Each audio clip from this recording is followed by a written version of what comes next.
Hello and welcome to our live webcast, Branding Procurement, presented by the Institute for Supply Management and Zycus.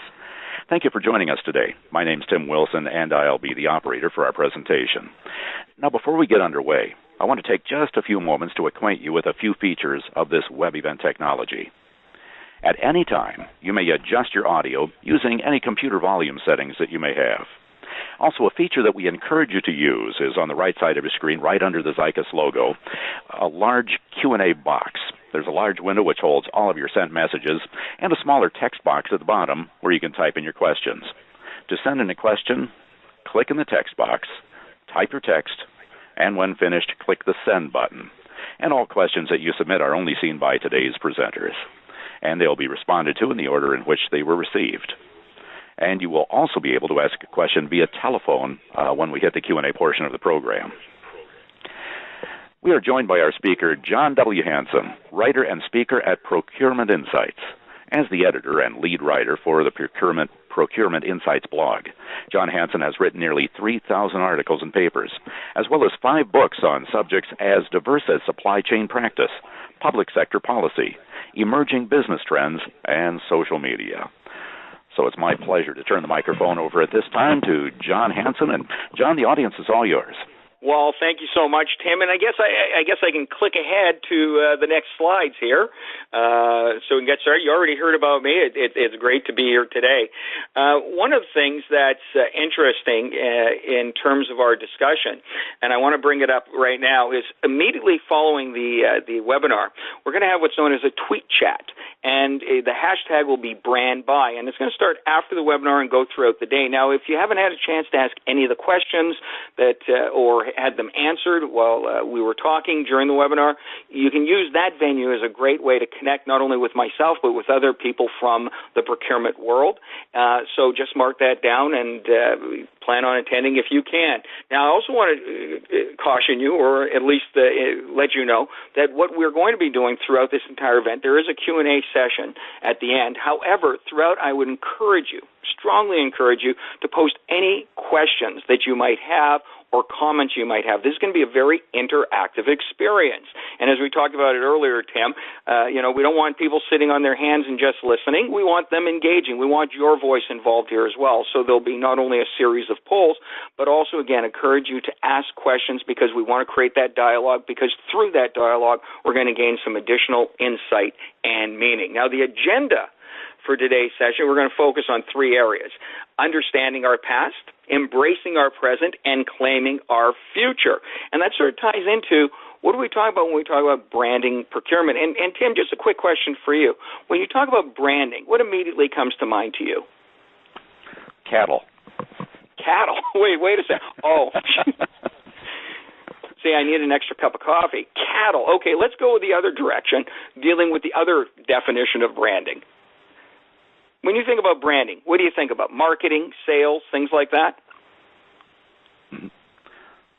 Brings me back to Trout and Reese with the battle for the mind.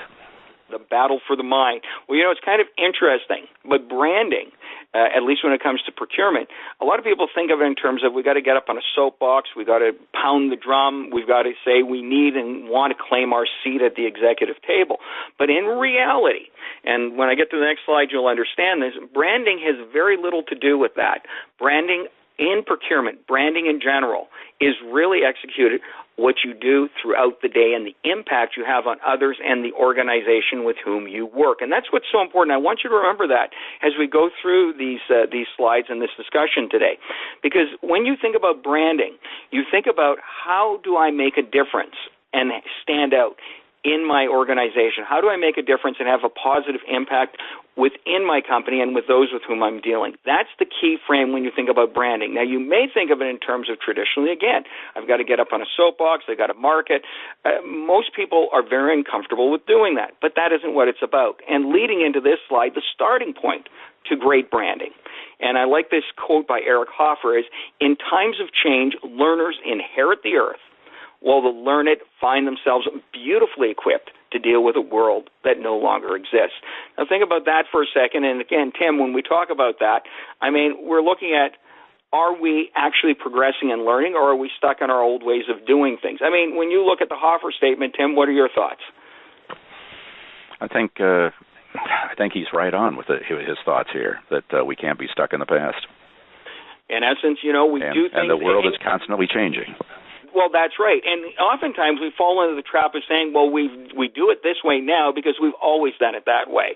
And we indoctrinate new people who come into the industry by saying, this is the way we do it, stay the course. And in reality, changes are occurring in our industry, and they're requiring us to move beyond our comfort zones and the familiarity of what our job was in the past to what we have to do and how we have to contribute going forward. And this leads into the next poll, which is our first one. What is procurement's greatest value to an organization? Now, we've got about a minute on this, Tim?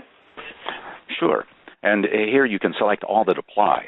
So to make your selection, simply click in the little box to the left of your choice. And your participation here is anonymous, so we'll give it just a few moments, and then we'll close it down and share the results with the audience.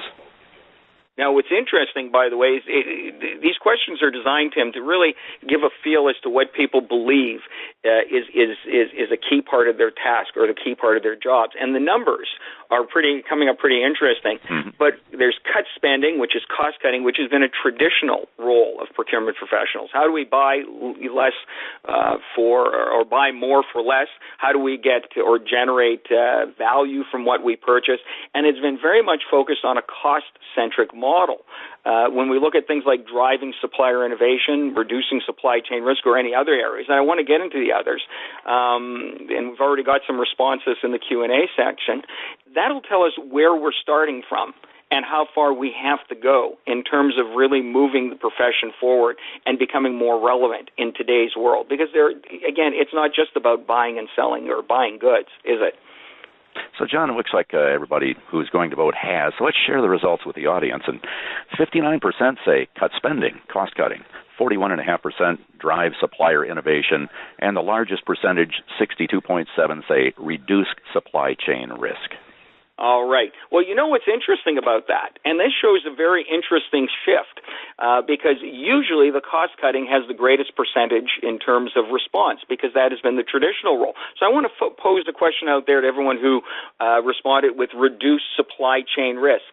And again, put in the Q&A section, why did you choose reduce supply chain risk? Why was that the area that you decided to focus on? Now, I'd really encourage your comments on this because it is a tendency to show a trend where the industry is refocusing itself and redefining itself. And even though cutting costs is still a prevalent feature, the fact that reducing supply chain risk, that's becoming a key element. So, what's the reason for that? What is the purpose? Suzanne Phelps put in there, prevent line stops. So managing risks helps to do that. Other areas, I think, that are interesting that are coming out here in relation to this is solving problems for business. Seems to be a greater focus due to supply chain, Tammy. So more and more people are seeing that the job is moving beyond the framework of just getting the best deal and the best price. And I think that's a key starting point for today, because we have to look beyond the past. And, there's been a CPO agenda roundtable discussion a number of years ago, and it talked about the fact that one of the comments that came out was that one strategic thinker is worth more than 10 of the traditional buyers. And strategic thinking is the key as we focus and transition from where we've been in the past to where we're going today. Now, let me just move on to the next slide. And, of course, the way we were. That's what we're talking about, money, saving money. Let me go back here. And is cutting costs the best way to brand procurement value? No, like I said, what's interesting about this is the fact that most of the cases leading up to this, and this is a unique audience, Tim, the majority overwhelmingly say we still got to cut costs. So in terms of those who did say they wanted to cut costs, and that is still important, what's the reason behind it? Is it the ability of procurement? I'm going to refer to the 5 Traits of World-Class Procurement Organizations article in Forbes. The ability of procurement to talk about greater savings year after year is weakening. In other words, it's becoming less and less relevant. So again, to those who look beyond at risk and other areas, what you're doing is you've already recognized that there's a transition away from this particular model. The advent of cloud-based technology has leveled the playing field. So in the past, when we looked at implementing great solutions in technology, you could usually realize amazing or tremendous savings on cost right to the bottom line, right out of the gate. Well, now the technology makes it so accessible to be able to reach the greatest number of suppliers and do so on a reliable basis that savings are almost instantaneous. So you no longer have that big jump in savings and then the leveling off. What you have now is consistently right out of the gate savings.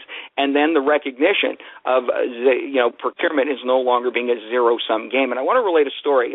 Kate Vitasic once was speaking, and she was talking about getting to we. She's written many books, talking about her role at Microsoft when she was a buyer. And Microsoft actually awarded or rewarded her for being able to drive down supplier pricing. And she, at that point, after a little while, started to realize that there was a loss of service capability. There was a loss of service delivery, and that the more the prices the suppliers were squeezed for prices, the less the service was, and the more challenging it came to be holding on to good quality suppliers. And so the reality is our mindset before was one of adversarial nature. We have to go in there, we have to get the best price, we have to demonstrate the best cost, and we have to demonstrate savings in these regards. Well, again, with the 5 traits of the world class of procurement organizations, there's that shift away in saying, look, cost savings is important, but is no longer the driving factor behind who we are and what we do. Now, I just want to look at the Q&A in terms of thoughts here.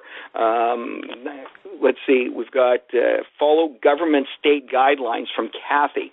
When you say follow government state guidelines, Kathy, I'm not sure what you're referring to there. Are you indicating that you have limitations where within the government you have to be able to drive the best price and that's the sole factor in that regard? Well, one of the key things in terms of government and public sector does move a little bit slower in some areas than private sector.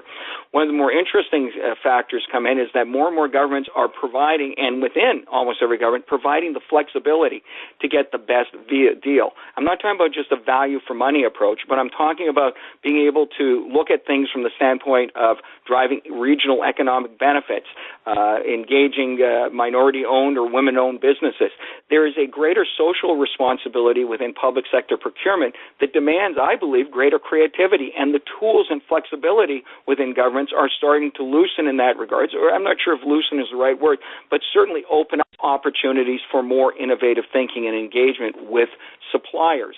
And I think that's very important because ultimately what happens in the public sector, if it's a price point and becomes a major issue, with the public sector, you end up losing suppliers, and you get 20% of the business being done by, or 80% of the business being done by only 20% of the suppliers. You lose your competitive edge. You lose your advantage. And so even within the public sector, there is a degree of latitude that's coming on board that gives you the ability to look and say, okay, what is the impact of this acquisition just beyond getting the cheapest price? But the key here is from a procurement standpoint, and why this poll is so important, so interesting, is that we have to go beyond traditionally what has defined our business as to being a lowest cost, get the best value, get the best deal for ourselves, into one of a collaborative exercise where we have to move forward. I mean, does that make sense to you, Tim? Indeed it does. Anything surprising you in terms of these poll results? Not particularly. I guess I would expect the results that we received. Okay. Well, now let's go on to the next poll. Who is responsible for supplier innovation? And is it the supplier? Is it procurement? Is it both procurement and supplier? Or what supplier innovation? Now, you see, as we transition through this, and again, that's establishing a baseline. This is, again, an unusual response because the majority of people felt, Tim, that, supply risk management, it's the first time I've seen a poll done in which cost-cutting or getting the lowest cost was not the number one response. I mean, I'm surprised by that. Mm-hmm. So now we're leading, obviously, with a group of people who are looking beyond that point. So when you look at who's responsible for supplier innovation, The real key of this is if you look at the response to supplier, procurement, both procurement and supplier. I think this is interesting in itself because, again, these poll results traditionally have been that the supplier is responsible for innovation. It always rests on them. So, I can only wonder what's happening in terms of the marketplace, because these are the first times I've actually seen these kinds of numbers. But 92% have said both procurement and supplier. Now, I often like to say, Tim, there's no right or wrong answer here, but I will tell you this, that this is the first time I've seen this kind of a response, 92% both procurement and supplier. And it's a landslide here as far as our audience's opinion. So we're obviously dealing with a great many innovative people here. Somebody asked, Johan asked, where is the submit button for the poll? Maybe you can help them out. Right. Again, to participate, simply click on the radio button to the left of your chosen response. There's a little dot next to the answers. And right now we have closed this poll, but for the next one, go ahead and click on those little radio buttons.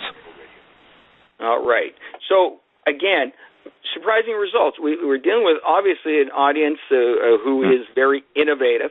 So I've got to ask this. Now, I've got to look at this one thing from Chris, which is procurement suppliers should consistently improve and lean out process and controls.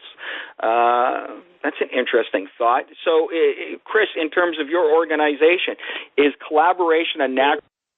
Did it happen originally right from the start? Is this something relatively new? What causes this kind of innovation to happen within your organization? I've got to say, I'm delighted by these responses. So, Chris, if you could just type in there, you should consistently work with suppliers and collaborate together. I think that is very, very critical. But it's not something that has traditionally been done. And so when we look at branding procurement, there's already a strong transitioning that's occurring, because when you work with your suppliers, you're actually branding yourself as an ability to collaborate and communicate and build a strong collective practice. And it's no longer working in silos. It's no longer working in terms of the way things were done. You've got to be able to communicate. You've got to be able to do these things, and collaboration is the key. So, again, Tim, or Chris, if you could, just let us know what exactly do you believe it led your organization to be able to look at it from a collaborative standpoint. Let me just look at someone else here. Okay. Let's go to the next slide, because this is an interesting story. Today's reality starts with passing the ketchup and upcatch. We all know, remember the old ketchup bottles? We would have to turn it upside down and shake it. And then somebody came up with the invention or the idea. Heinz was the first to come up with having a bottle cap that you could rest on the bottom so it would instantly come out. Although certain times, Tim, when I open it up, it comes out a little bit faster than I want. But nonetheless, this is an important story, and the reason being is that, and it goes back to what I alluded to earlier with regards to procurement's expanding role in the executive of the future, and this is going back to 2007, that original CPO agenda roundtable, but also referring again to the 5 traits of world-class procurement. One strategic business thinker with the right skills and capabilities is worth your normal run-of-the-mill purchasing people. Now, when I used to get up in front of an audience and read this, there's a great deal of offense taken. I don't think this audience is going to be offended by that, because strategic thinking means you have to think outside of a functional requirement and get into a creative engagement.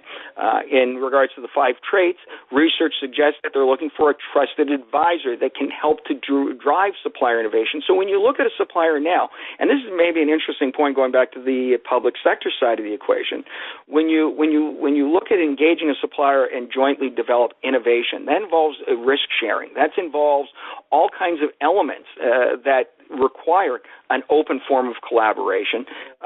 In the government, is that possible, or the public sector, compared to the private sector? That's really a key differentiator between the two. It'd be interesting to know how many of you are in the private sector and how many of you out there in the audience in the public sector. But the key is when you're branding procurement, I'll come back into that stage of where we are now, you have to look for ways to extend your relationships, to work and collaborate together. And, last webinar I talked about the famous I-35 bridge in Minnesota. Many of you probably remember that tragic event. What was interesting is that after the bridge collapsed, they had to rebuild it, and they had to do it using an architecture that they had never done before and build it within a record time for a variety of reasons. Number one, to restore the main artery, and number two, to honor those who tragically lost their lives. So what the state of Minnesota did is they literally abandoned their traditional way of engagement and working on projects such as this, and they adopted what's known as an open book policy and started to collaborate and work with the suppliers. They shared risk in true form. They had open transparency of costs. Long and the short of it is that bridge was built on time and on budget, and it's an amazing feat. Yet, when they reverted back to their old way of doing things, and this maybe illustrates best the handoff from the past to the present, when they reverted back on the next bridge project to do things the way they had, it ran over budget and wasn't completed on time. And so that really is a telling story about, again, a trusted advisor in collaboration with suppliers. You have to be able to look at your job as you transition it from the point of what you were used to doing, and it looks like many of you have already started that process, to what you can be capable of doing outside of just negotiating the best price or the best deal. You've got to become collaborators. You've got to become trusted advisors. You've got to be able to communicate. Now, one of the interesting things that really speak to this is the Hackett Group benchmarking data came out to say that procurement needs to broaden its role beyond traditional job of negotiating with suppliers, which is what we've been saying. That is the critical part of this. In terms of branding procurement, we can no longer be seen as somebody there who merely acquires goods or services and delivers them. We have to become an instrumental part of that process, and that's really a key. Now, going ahead to the catch-up, or returning to the catch-up story, one of the great things about this, and Peter Smith from Span Matters, I was talking with him on a webinar conference a couple of years ago, relayed this story of the Heinz upside-down bottle, as they call it.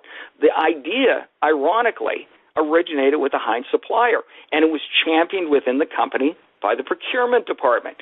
Procurement got involved in a process that went beyond its traditional realms.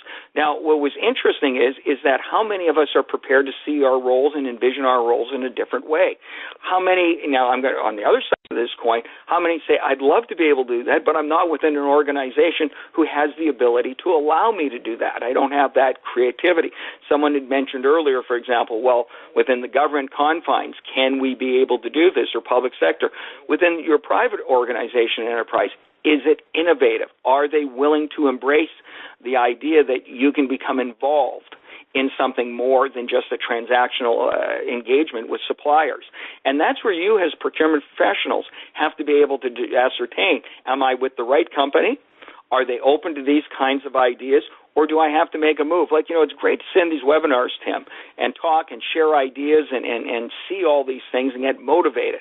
But at the end of the day, tomorrow you still have to go into your office and you still have to look at the same environment and say, is this an environment that's going to embrace or adapt to this? And I think that's really the key part of it. So the Heinz upside-down bottle would have never happened if there wasn't a collaborative and a proactive collaboration between procurement and the supplier and championing it within the organization.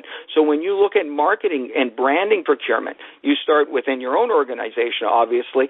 What opportunities are there like these to make a difference? What opportunities are there for you to be able to go beyond your traditional definition and look at areas where you can actually have an impact, not only on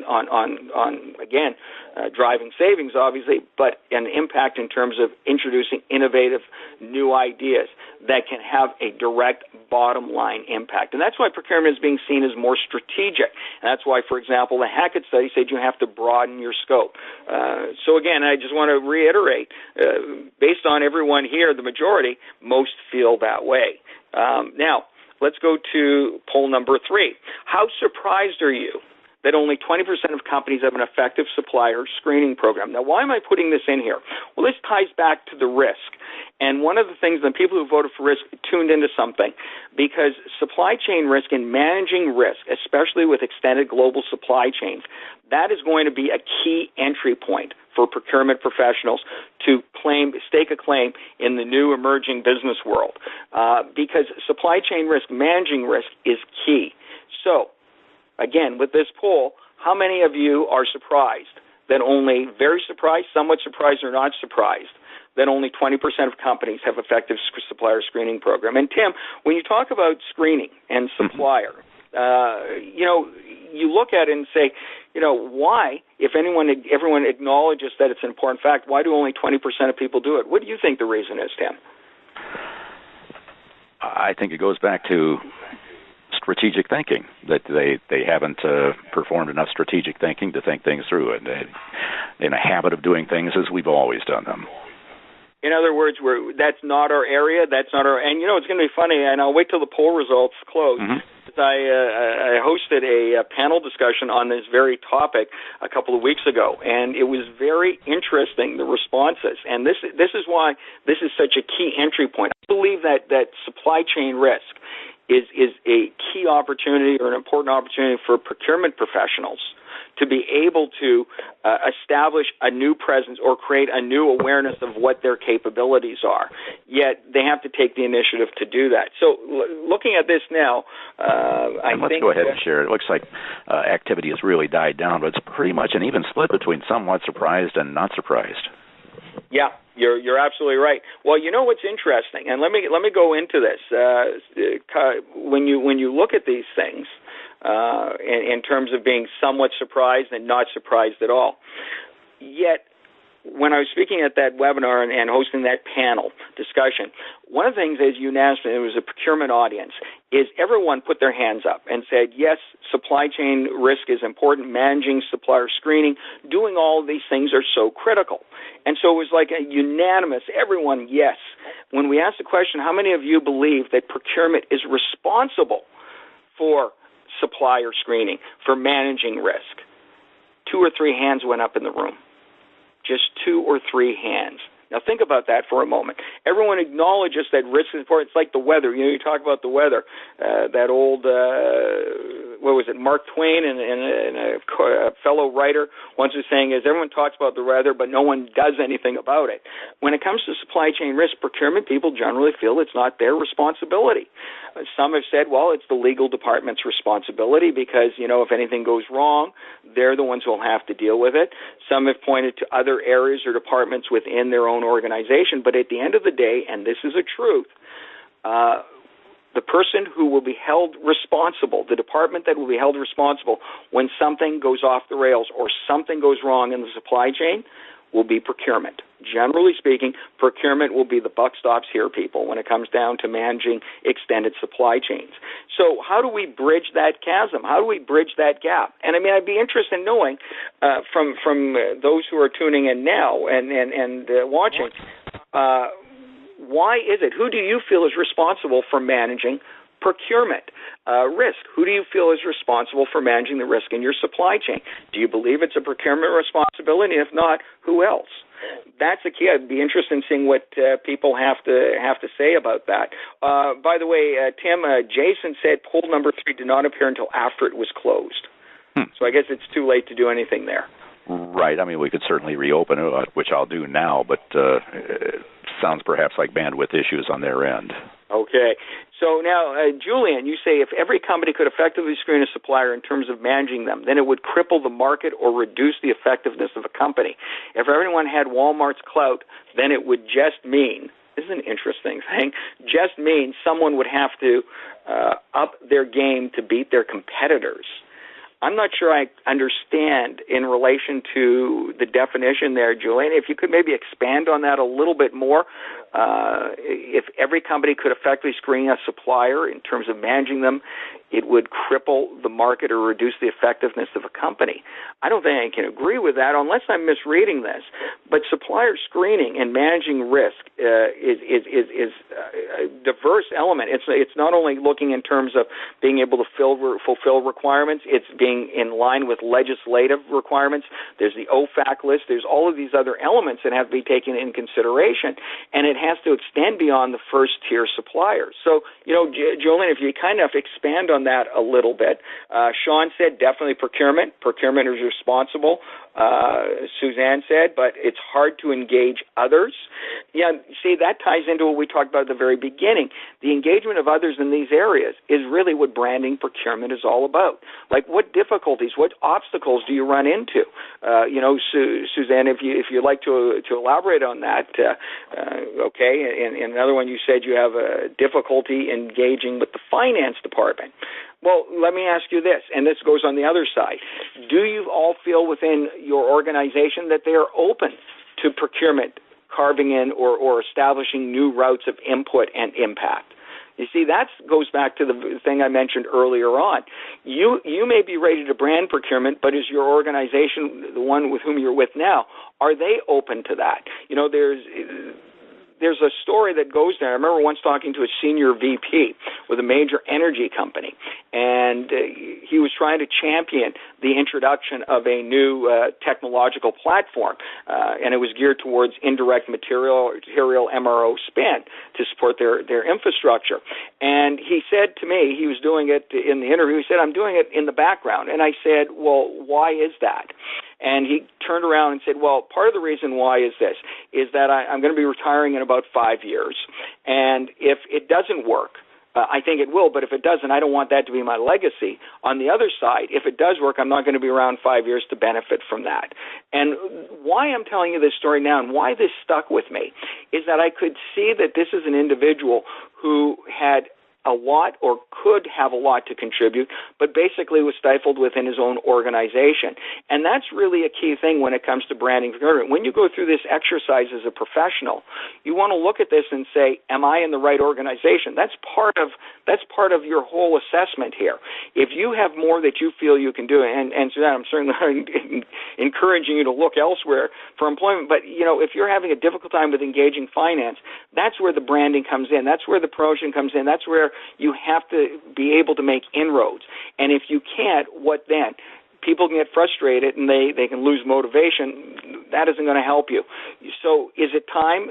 Do you have an organization? You have to ask yourself, do you have an organization that will say, when it comes to, again, risk management, which is a key element, an important element in terms of a world-class supply chain, you've got to look at that and be able to say, do I have an organization that's open to me being able to come in there and say that? Remember our poll earlier from CPO Agenda that said, one strategic thinker is worth 10 to 12 of the traditional buyers. Well, you've got to find those organizations. Is your organization one of those who are looking for you to expand? Now, again, I want to go back to Julian to see if he's been able to add, you can only have so many Costco's or Walmarts or Apples in the market. You can't innovate a market if everyone has the same amount of clout. Now, again, I'm trying to grasp this, and maybe I'm slow on picking this up. Tim, am I missing something here? No, perhaps I'm missing something, too. I'm trying to wrap my head around this. You see, because if you're suggesting, Julian, that the Costco's or the Walmarts or the Apples are the innovators and branding, or see, and I'm not even. Please clarify, because I do really want to be able to get to a definitive answer on this. But please elaborate a little bit more, because I'm not sure that when we talk about managing supply chain risk, the Costco's or the Walmarts or the Apples or market clout is really a factor here, unless you're talking from a supplier side. But maybe you could do that a little bit more. Now, Edward said, I don't have the time or the resources, so transactional oriented. Now, that goes back to what we talked about at the beginning of the webinar. Where are we from the past? Transactional means, how do I get the lowest price or the best deal or the best value for money? And that's where my job starts, and that's where it ends. That's an organizational mentality. You have to be able to decide, can you affect change within your organization to do that? Let's face it, we can talk enthusiastically in this webinar about branding procurement, about making inroads. But the next day, tomorrow, you have to go back into the office. You have to look and say, is this the place for me? Is this the place where I'm going to be able to contribute the way I want? Or am I going to be punching, looking at the clock, counting the days to retirement? I mean, not all organizations are ready for that. So in reality, I think the important thing for you, Edward, is to look and say, do you want to confine yourself to a transactionally oriented organization, or are there opportunities? And I tell you this in terms of branding. There are organizations, more and more organizations every day who are looking for creative thinkers, who are looking for people who can think outside the box, who are looking for people to take ownership of risk management and look in terms of how they can contribute to being able to address that. So those are key things, Edward. Again, if you're stuck in a transactional environment, you have to look beyond that and say, and you have to say, can I actually do that? Have I actually tried to talk to finance? Have I actually tried to talk to our CEO? Have I actually tried to talk to somebody in the executive suite about some of my ideas? You may be surprised, on the other hand, is that no one said anything, and that doesn't mean that they're not looking for that. That could be an opportunity for you as well. And that goes to the essence, Tim, of what I'm talking about branding. Branding is not, again, pounding a drum or standing up on a soapbox. Branding is done every single day in both small and big ways of where you can have an impact or find new ways to have an impact on your organization's success. And unlike years past, and I co-wrote a book with Kelly Barner. I like to call her my partner in crime, and she opened up one of the chapters in the book saying is that procurement is where they used to send people when they didn't want to see them anymore. That's not the exact quote. I'll see if I can try to find it. But in the end, procurement was something that in the early days, procurement was seen as basically people fell into it.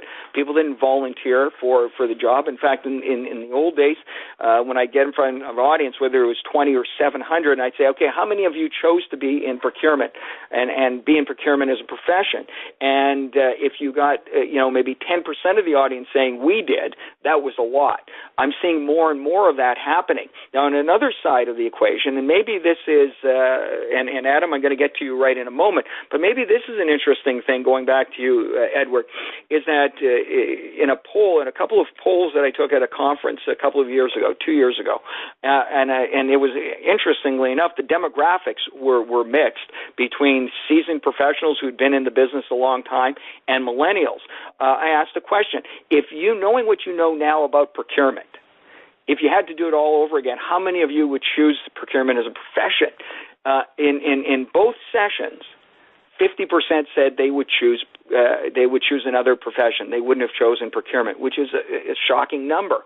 A lot of that could rest to the fact, and again, Edward, is that the organization and some of the other ones who've mentioned in the chat room is, we're transactional, we don't have the time, we don't have the resources, all of these things applies, is that a lot of people say, we wish we had chosen another profession, largely because they're not being able to make a contribution. They're basically locked in the transactional world of the past. That's, again, something that you have to, and I encourage you to, first of all, approach and see if that's really the case.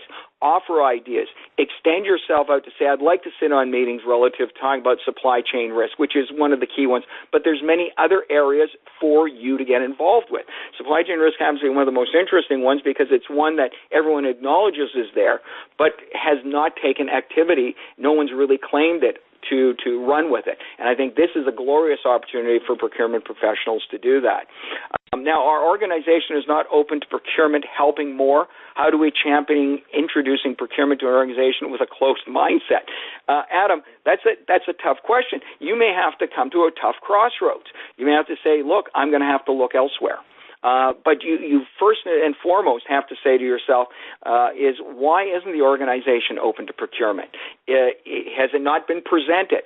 What I would do, and again, start with looking at your supply chain risk scenario, but other opportunities. What I would do is put together a small business case and approach somebody, find a champion in the executive level, and see if there is an opening and a possible interest in that. You may be surprised. Sometimes I've seen it where people have felt that their senior management in the organization was closed off, and when they made the move and they brought this forward with just a short 1-2 page game plan of this is what I think can be done, that reaction, they've been able to find out that it's opened the door to greater opportunities.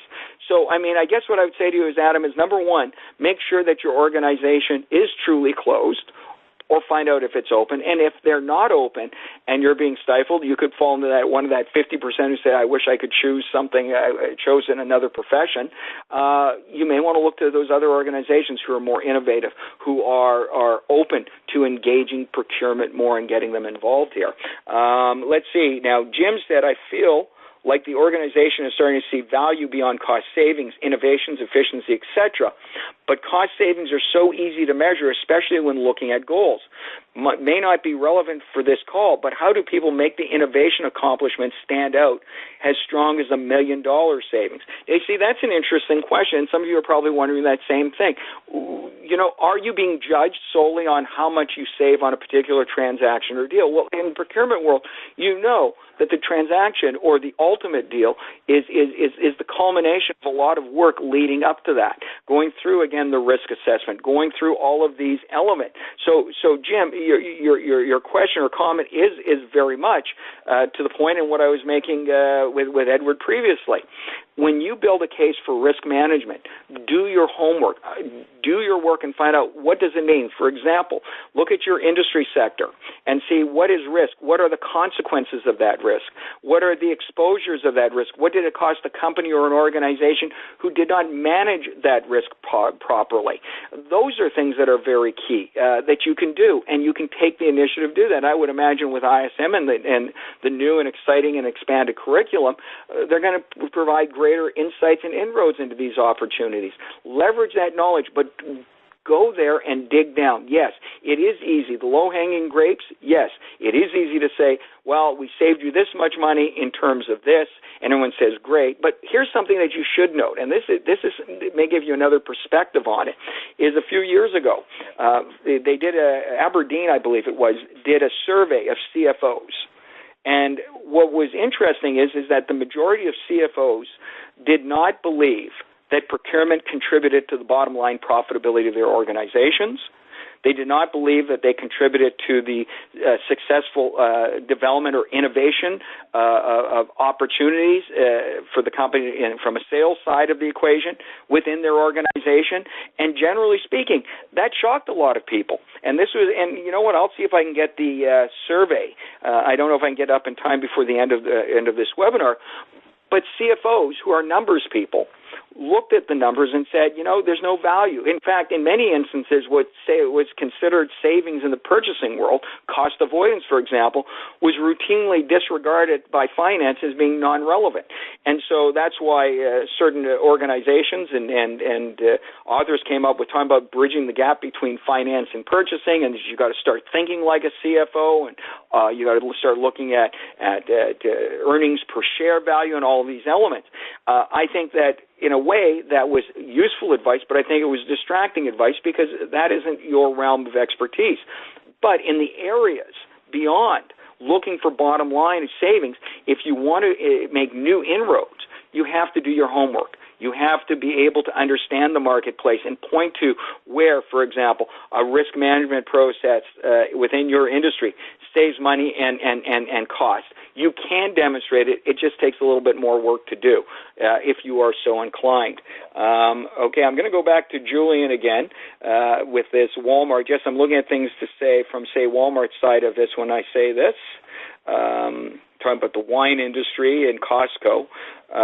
Let me see. Completely set terms for everything in the wine industry. Well, now you know what? I see where you're going with regards to this. You're talking about it from the monolithic buyer side of the equation. And what's interesting, and these are statistics that came out relative to Walmart. And I'm not criticizing Walmart in any sense of the word here. But one of the things, and I'll use a beverage example. There's Coca-Cola, Pepsi, and a brand called Cot Cola or Cot Beverages. Now, what happened is that Pepsi and Coca-Cola want to be on Walmart shelves, but they don't need to be on Walmart shelves. So what ends up happening is that they don't bend to the price demands. Cott, however, was an organization relatively well known, but certainly not in the same league as these other two large organizations, and so they bent and lowered their pricing. And what was interesting is, not just within the beverage industry, but all industries, that suppliers who did more than 20% of their business with Walmart ended up making far less in terms of profit than the industry average, of their industry average, of those organizations who didn't deal with a Walmart. So one of the questions this leads to in terms of this is that if you're talking along this line, Julian, and Tim, sort of let me know if this sort of aligns with what you're thinking Julian is saying as well, is that when you deal with supplier risk, the idea of squeezing out the most out of a supplier ultimately will come back and undermine an organization's entire supply chain. It's a matter of time when that happens. Yes, Walmart is still profitable, still strong, but here's an interesting point, and it goes to all industries, and I'll use two examples, is that as you begin to make it more challenging for a supplier to make money within your organization, the good suppliers who don't need your business, like the Pepsis or the Coca-Cola, they'll go on and do other things. But on the other side, you'll only start attracting those suppliers who are desperate for your business and are willing to sell at any cost, even if that means it ruins their business. And I mean, Vlasic Pickles was another example, Tim. You remember Vlasic Pickles? I sure do. I mean, they're great pickles. Well, Walmart put them into bankruptcy. And you can read the story. Look it up, the Walmart Vlasic Pickle story.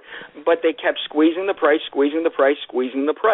You can only do that so long before you run out of suppliers, or you end up having the supply chain compromised. And let me digress a little bit in terms of not just in terms of price with suppliers, but also in dealing with paying suppliers on a timely basis. In the automotive industry, they found that suppliers who were paid on a timely basis, and we know all about the initiatives and programs to pay suppliers faster and create cash flow.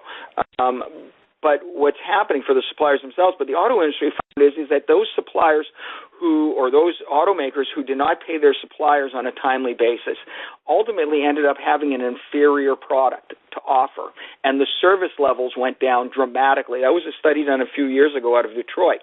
So going back to what you're saying, Julian, is within that practice, there are elements of risk. Now, the reality might be you say, well, as long as Walmart's making money and they can keep getting away with it, they're going to keep doing it. Well, again, I don't judge Walmart for what they're doing, but merely the numbers will show that eventually the supply chain will become eroded and it will be undermined, and its effectiveness to deliver quality value will eventually surface, at least for most organizations. Now, it may not do it necessarily for Walmart. It may not necessarily do it for Costco. At least at the starting point, and I shop at Costco all the time and do my local grocer for things that I need on the fly, but the values are there.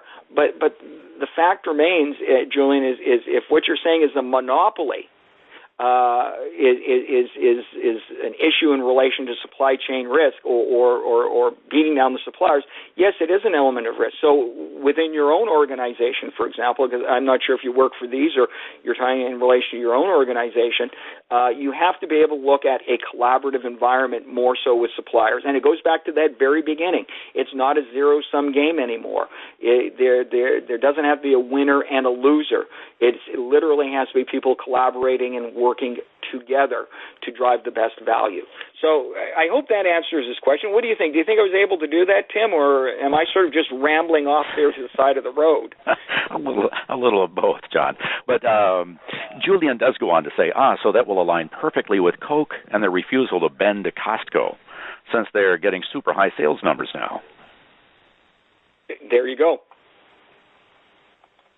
And he also used a reference to the wine industry as well. So, aligned perfectly with Coke and their refusal to ban. But again, Coke had the might to be able to do that as well. See, this is another discussion altogether in terms of going back to the elemental roots, but it does tie into branding procurement simply because, again, if you are an organization that is transactional and a zero-sum game mindset, I think that's where, your creativity, where your ability to brand yourself and expand into new areas to make a greater impact is going to be more challenging. Now, let me look over here. Robert said, the more influence or impact you want to have in your organization, you have to think and act as if you are in a sales role. Very interesting. You need to sell twice as much as you buy. That's the branding piece of your role, and it is hard work, but you'll get there. Most organizations miss the total value procurement can bring unless you have a great strategy on how to sell, brand the value, and follow through. I think, Robert, you're right in your statement in a number of ways, but one of the key that I would say is that, again, you have to be able to, and it goes back to a comment from an earlier attendee, is that you have to be able to show or demonstrate clearly what that value is. You can't make it soft, warm, and fuzzy value. There are ways, again, in using supply chain risk as an example, there are ways that you can actually do research and come up with saying, this is how much we can save by doing this, and clarify to the same degree as you can on saving $1 million or cutting price. But you're in the right direction, obviously, there as well. Martin, you indicate that your company is starting to assess and track cost avoidance to show procurement value. Now, again, I want to caution, what is cost avoidance? And again, this gets us back to, you see, these are the things that are so interesting. I think your point that you raised, Martin, is key because, again, everything seems to draw back and magnetize to that transactional thing, cost avoidance, pricing, all of these other elements. So remember, and I would caution you and encourage you to look up that report, is that what you consider to be great savings in terms of cost avoidance, in the CFO survey, they didn't consider cost avoidance to be a tangible benefit. And so what is that bridge there? I mean, are we chasing shadows, or is there a real benefit to be had? And I'll go back to what I said previously. You have to be able to demonstrate tangibly what you can do and what you can say. The branding of procurement here, you want to be able to expand that scope to go into new areas that you haven't traditionally been in. And I think that's really the key in terms of what we're looking at. Now, Lori asked, what other metrics have you seen to help open up the discussion to less transactional? Fewer back orders, quicker to market, customer satisfaction surveys. It's an interesting question that you raise in terms of that, in terms of back orders. And again, that's transactional. They are quicker to market. Let's look at the ketchup bottle example. That, if you were to think of it in the traditional procurement realm, why would procurement get involved with that? What would be the advantage of that? And this is what was interesting about this group, is that many of you said that it's up to the procurement and the supplier to collaborate together on being creative, being innovative. And that's an exception. So this group is already ahead of the game in many ways. But how many procurement people would say, oh, well, you know what, let's find a better way to do procurement, or let's find a better way to do the ketchup bottle? I would hazard a guess that a lot of you wouldn't have thought that. So the key here is that when you look at that ketchup bottle, that's where you've got to look. Think of that as an example. Think of that as a test case. Where can you go? Quicker to market can definitely be important. When you talk about customer satisfaction surveys, are you talking about customers within the enterprise or external to the enterprise? See, this is the interesting thing, is that we have to move from a reactive mode to a proactive mode with what we're doing. We have to look at things and say, okay, this is the way we've traditionally thought, and again, that's like fewer back orders. That's a function of transaction, and yes, it's important, but with the technology that's emerged today, cloud-based technology, as compared to the old ERP-based procurement solutions, we're getting and I think this is truer now than it ever was, the experiences we have buying at home for our own use is becoming very similar to the platforms that we're using to buy in the procurement world, in our business world. And so the technology is there. So you ultimately, as that technology progresses even further, you're going to not have those transactional problems. You're not going to have the same issues. And then there's going to be this space That's free. And you've got to become more strategic in your thinking. And that's the key. And that's something that I want to say to everybody here, is if you look at the technologies that are being put into place right now, a lot of 70% of what you're doing now, you won't have to be doing very soon. In fact, Tim, this may surprise you, but Tim Cummins, who is the CEO of IACCM, once had done a study and shared that 40% of all procurement professionals become redundant within the next few years. Wow. 40%. I mean, that's a high number, isn't it, Tim? Boy, it certainly is. So think about that. All of you that are out there, and Lori and everyone, when you think about branding procurement, what's interesting about all of this is that as technology advances, you will become freer to be able to become more strategic and get more involved in other areas. And now is the time that you look at where you can become involved. Now is the time, because we're on the threshold of a major transformation in our industry. So that's a key point that I want to make relative to this, and this maybe leads into tomorrow's responsibility. Your comfort zone, I love this graphic, Tim, and where the magic happens. Where are you in relation to that? You see, so again, going to Lori, back orders and all of these things that are relation to transactional, with technology streamlining it, you're going to have to become more creative and look for more ways. Are you prepared to look at the upside down ketchup bottle type of an opportunity? Are you willing to go to your senior executive group and say, you know what, procurement should take supplier risk assessment and management by the collar. That should be our responsibility. And that's, I think, that's where you have to start looking. That's where you have to start thinking now, because it is coming. And, you know, going back to the very beginning, we were transactional, cost savings. As automation evolves, that's going to become easier and quicker and simpler to do. And that's where now you have to claim your own stake. And there are areas that you can focus on. And let me just see if there. And again, formal risk management. We only have a couple of minutes here, but let's talk about horizons. These are some of the areas. First of all, if you look at it, artificial intelligence and procurement departments become new best friends. Data breaches will change the terms of supplier contracts. Partner collaboration in the supply chain. I mean, how are you collaborating with your suppliers now? Strategic self-service will become the new full service. And the advent of millennials coming here, promoting the rise in customer experience and mobile empowerment. Look, I can remember, and you know, Tim, you and I talked about our fond memories of the radio with tubes and all of those things beforehand. Not that we want to give away our ages, right?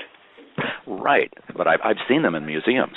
Well, that's right. Well, you know, give you an idea. You know, surveys have shown, and one that stood out for me, and this was in India, which is an emerging, obviously strong economy, is that the study said that on average, the vast majority of people under the age of 35 have never used a desktop or notebook PC. They're all mobile.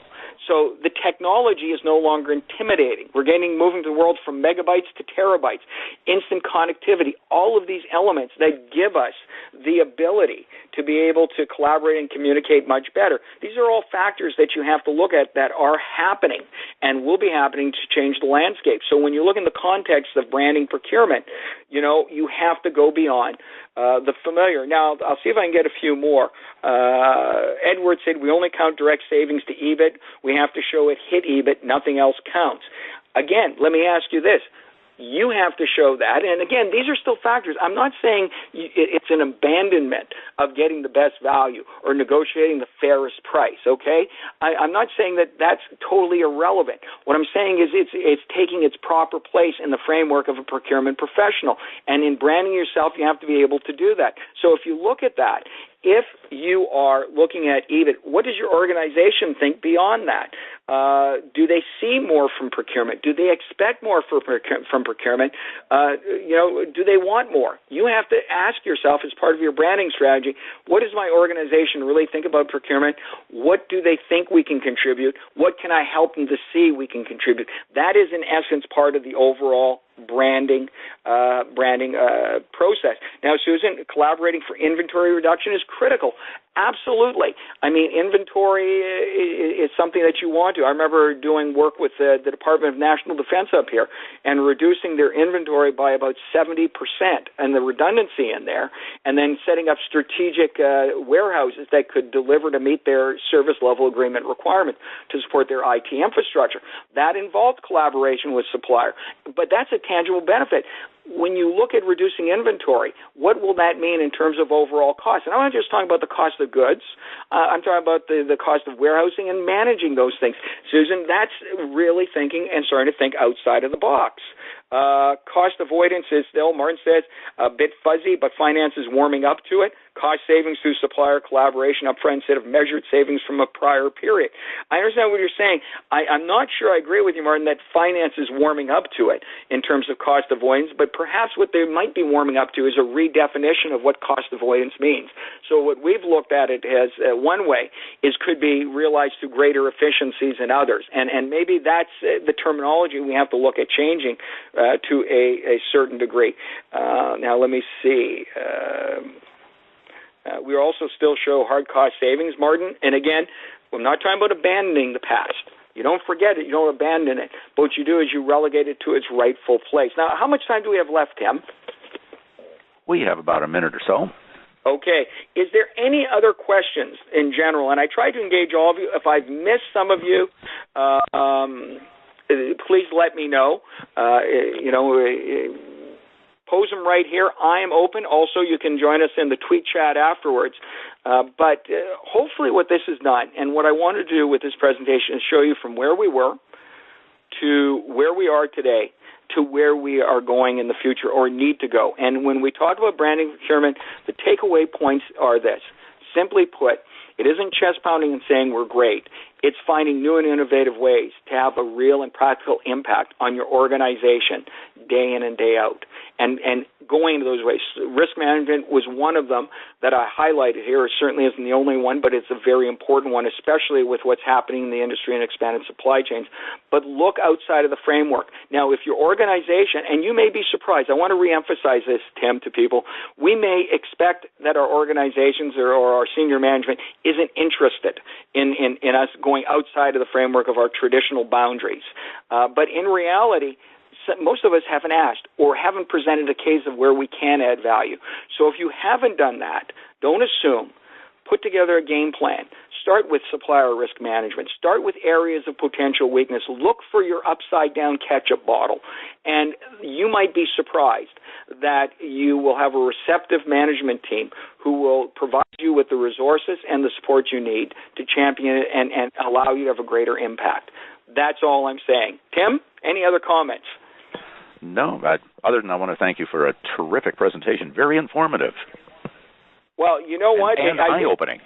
You know what? I could go on for another half hour. I wish we had the time. I do as well. So again, I just want to remind everybody about the tweet chat, and I'll start about 15 minutes after the end of this using the hashtag BrandBuy. And other than that, just thank you, everyone. And I think my contact information is in the slide as well, Tim. So if you need to reach me, please do. I look forward to engaging and talking with many of you again in the future. Tim, turn back the reins to you. All right. Well, thank you, John. Again, terrific presentation. And on behalf of the Institute for Supply Management and Zycus, I want to thank our audience for their participation in today's event. And that concludes our program. We thank you for joining us, and have a great day.